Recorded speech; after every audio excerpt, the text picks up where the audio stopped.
Today we're reading Winnie-the-Pooh, Chapter 5, in which Piglet meets a heffalump. One day, when Christopher Robin and Winnie-the-Pooh and Piglet were all talking together, Christopher Robin finished the mouthful he was eating and said carelessly, "I saw a heffalump today, Piglet." "What was it doing?" asked Piglet. "Just lumping along," said Christopher Robin. "I don't think it saw me." "I saw one once," said Piglet. "At least I think I did," he said. "Only perhaps it wasn't." "So did I," said Pooh, wondering what a heffalump was. "You don't often see them," said Christopher Robin carelessly. "Not now," said Piglet. "Not at this time of year," said Pooh. Then they all talked about something else until it was time for Pooh and Piglet to go home together. At first, as they stumped along the path which edged the 100-acre wood, they didn't say much to each other. But when they came to the stream and had helped each other across the stepping stones and were able to walk side by side again over the heather, they began to talk in a friendly way about this and that. And Piglet said, "If you see what I mean, Pooh." And Pooh said, "It's just what I think myself, Piglet." And Piglet said, "But on the other hand, Pooh, we must remember." And Pooh said, "Quite true, Piglet, although I had forgotten it for the moment." And then, just as they came to the 6 pine trees, Pooh looked round to see that nobody else was listening, and said in a very solemn voice, "Piglet, I have decided something." "What have you decided, Pooh?" "I have decided to catch a heffalump." Pooh nodded his head several times as he said this, and waited for Piglet to say, "How?" or "Pooh, you couldn't," or something helpful of that sort. But Piglet said nothing. The fact was, Piglet was wishing that he had thought about it first. "I shall do it," said Pooh, after waiting a little longer, "by means of a trap. And it must be a cunning trap, so you will have to help me, Piglet." "Pooh," said Piglet, feeling quite happy again now, "I will." And then he said, "How shall we do it?" And Pooh said, "That's just it. How?" And then they sat down together to think it out. Pooh's first idea was that they should dig a very deep pit, and then the heffalump would come along and fall into the pit. "And why?" said Piglet. "Why what?" said Pooh. "Why would he fall in?" Pooh rubbed his nose with his paw and said that the heffalump might be walking along, humming a little song and looking up at the sky, wondering if it would rain, and so he wouldn't see the very deep pit until he was halfway down, when it would be too late. Piglet said that this was a very good trap, but supposing it were raining already?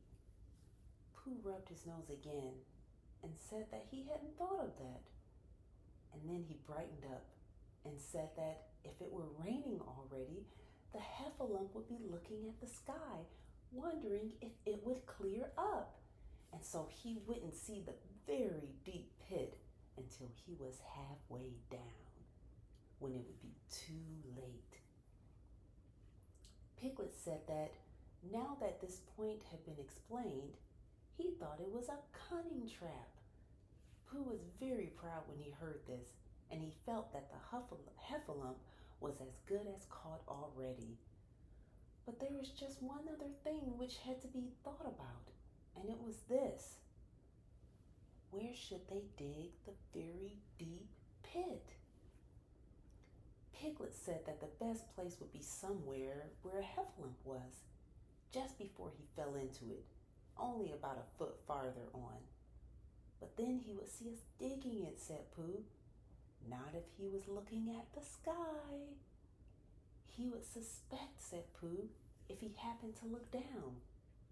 He thought for a long time and then added sadly, "It isn't as easy as I thought. I suppose that's why heffalumps hardly ever get caught." "That must be it," said Piglet. They sighed and got up, and when they had taken a few gorse prickles out of themselves, they sat down again. And all the time Pooh was saying to himself, "If only I could think of something," for he felt sure that a very clever brain could catch a heffalump if only he knew the right way to go about it. "Suppose," he said to Piglet, "you wanted to catch me. How would you do it?" "Well," said Piglet, "I should do it like this. I should make a trap, and I should put a jar of honey in the trap, and you would smell it, and you would go in after it, and I would go in after it," said Pooh excitedly, "only very carefully so as not to hurt myself, and I would get to the jar of honey, and I should lick around the edges first of all, pretending that there wasn't any more, and then I should walk away and think about it a little, and then I should come back and start licking in the middle of the jar, and then, yes, well, never mind about that. There you would be, and there I should catch you. Now the first thing to think of is, what do heffalumps like?" "I should think acorns, shouldn't you? We'll get a lot of, I say, wake up, Pooh." Pooh, who had gone into a happy dream, woke up with a start and said that honey was a much more trappy thing than acorns. Piglet didn't think so, and they were just going to argue about it when Piglet remembered that if they put acorns in the trap, he would have to find the acorns. But if they put honey, then Pooh would have to give up some of his own honey, so he said, "All right, honey then," just as Pooh remembered it to be, and was going to say, "All right, acorns." "Honey," said Piglet to himself in a thoughtful way, as if it were now settled. "I'll dig the pit while you go and get the honey." "Very well," said Pooh, and he stumped off. As soon as he got home, he went to the larder, and he stood on a chair and took down a very large jar of honey from the top shelf. It had honey written on it, but just to make sure, he took off the paper cover and looked at it, and it looked just like honey. "But you can never tell," said Pooh. "I remember my uncle saying once that he had seen cheese just this color." So he put his tongue in and took a large lick. "Yes," he said, "it is. No doubt about that. And honey, I should say, right down to the bottom of the jar. Unless, of course," he said, "somebody put cheese in at the bottom just for a joke. Perhaps I had better go a little further, just in case heffalumps don't like cheese, same as me. Ah," and he gave a deep sigh, "I was right.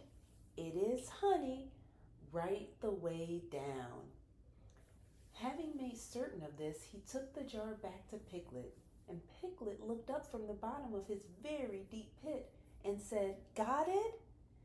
And Pooh said, "Yes, but it isn't quite a full jar." And he threw it down to Piglet, and Piglet said, "No, it isn't. Is that all you've got left?" And Pooh said, "Yes, because it was so." Piglet put the jar at the bottom of the pit and climbed out, and they went off home together. "Well, good night, Pooh," said Piglet when they had got to Pooh's house. "And we meet at 6 o'clock tomorrow morning by the pine trees and see how many heffalumps we've got in our trap."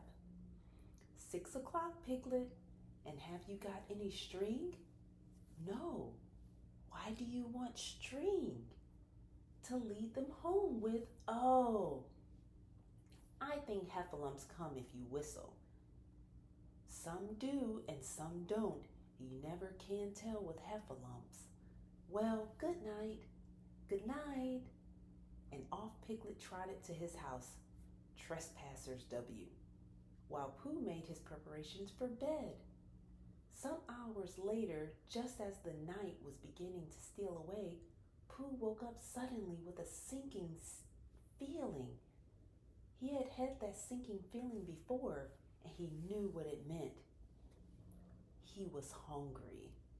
So he went to the larder, and he stood on a chair and reached up to the top shelf and found nothing.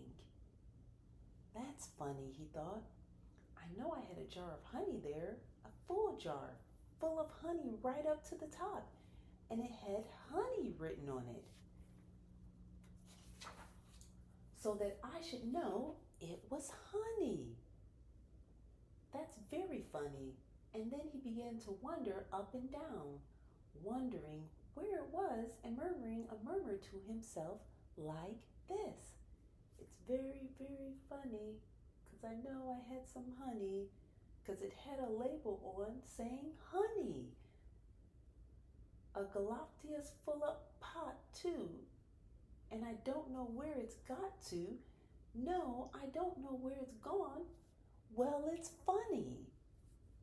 He had murmured this to himself 3 times in a singing sort of way, when suddenly he remembered.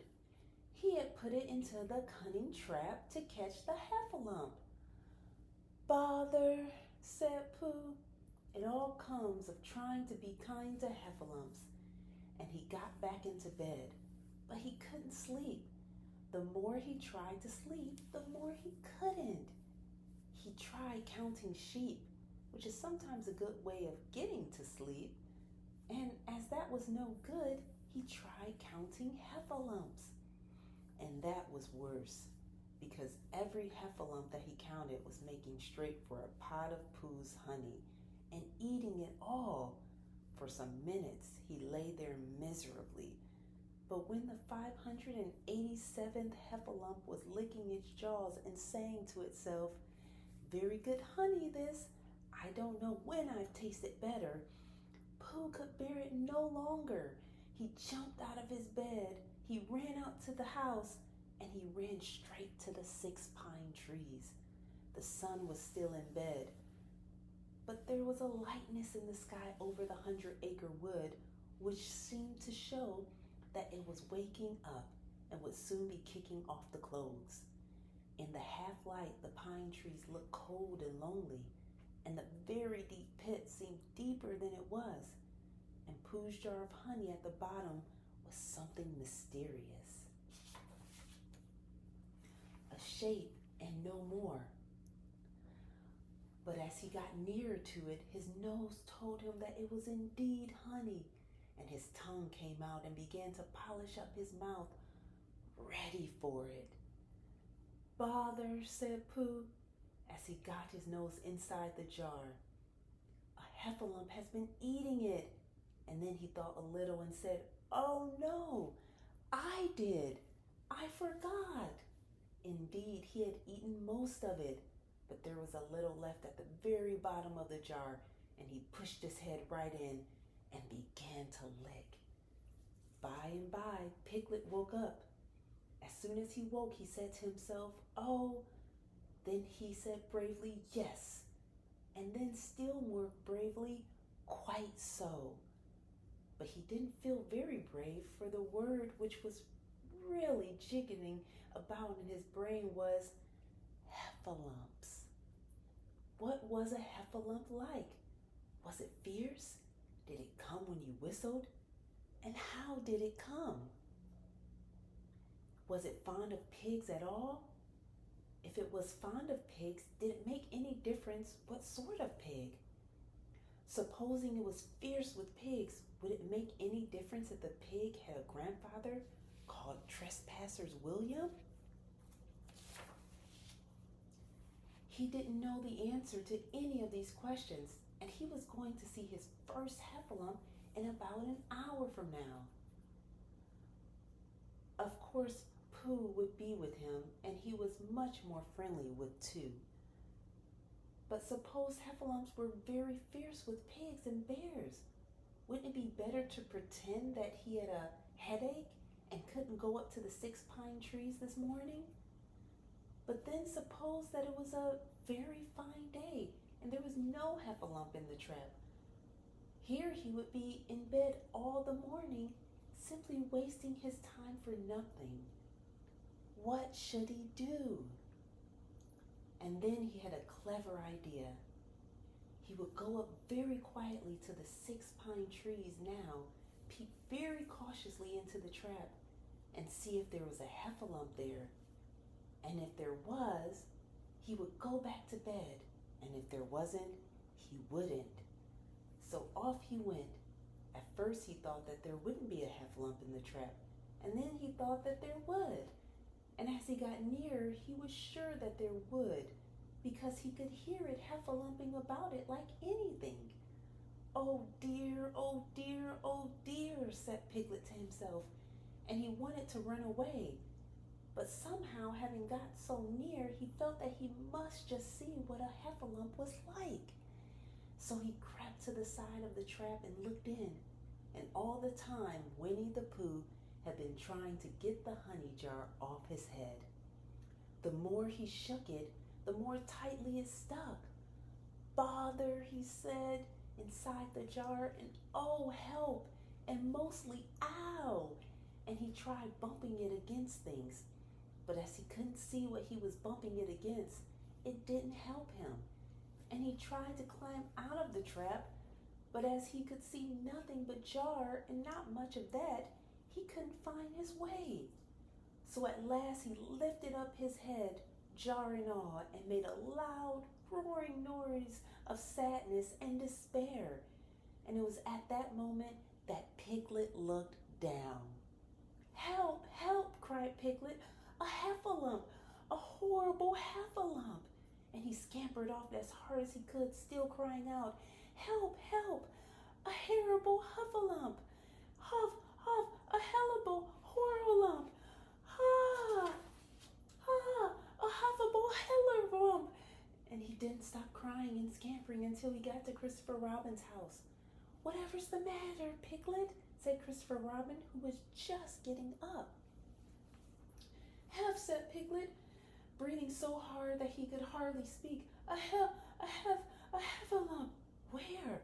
Up there, said Piglet, waving his paw. What did it look like? Like it had the biggest head you ever saw, Christopher Robin. A great, enormous thing, like nothing. A huge, big, well, like a, I don't know, like an enormous, big nothing. Like a jar. Well, said Christopher Robin, putting on his shoes, I shall go and look at it. Come on. Piglet wasn't afraid if he had Christopher Robin with him, so off they went. I can hear it, can't you? Said Piglet anxiously as they got near. I can hear something, said Christopher Robin. It was Pooh bumping his head against the tree root he had found. There, said Piglet. Isn't it awful? And he held on tight to Christopher Robin's hand. Suddenly, Christopher Robin began to laugh, and he laughed, and he laughed, and he laughed. And while he was still laughing, crash went the heffalump's head against the tree root. Smash went the jar, and out came Pooh's head. Again. Then Piglet saw what a foolish piglet he had been, and he was so ashamed of himself that he ran straight off home and went to bed with a headache. But Christopher Robin and Pooh went home to breakfast together. Oh, Bear, said Christopher Robin, how I do love you. So do I, said Pooh.